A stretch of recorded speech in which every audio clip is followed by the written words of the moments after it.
مبدئيا كده أكيد معظمكم عارفين إيه اللي بيوصل للحرامي لما يتمسك، بس أبويا أبهرنا من اللي عمله في الحرامي اللي مسكه، وأعتقد إن مفيش حد وصل لمستوى التفكير بتاع أبويا.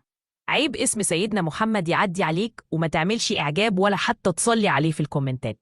امبارح بابا مسك حرامي كان بيحاول يسرق الموتوسيكل بتاع خالي، وعلى غير العادة ما مدش إيده على الحرامي ولا ضربه.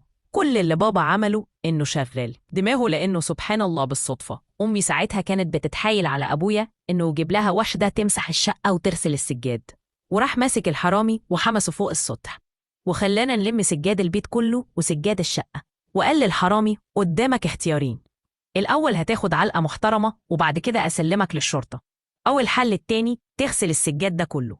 طبعا الحرامي خاف وابتدى يغسل في السجاد. يا عيني بعد أول ساعتين الراجل ما بقاش قادر، يا عيني، وبيقولي لأبويا خلاص يا بيه أنا تبت خلاص، ما تجيبليش سجاد تاني بالله عليك. الكوميديا إن أمي كانت قاعدة مبسوطة لدرجة إنها قالت يا ريت يجي حرامي كل أسبوع، وفضلت تدعي لأبويا. وأعتقد إن الحرامي بعد اللي حصل فيه خلاص ما بقاش فيه حل يسرق تاني.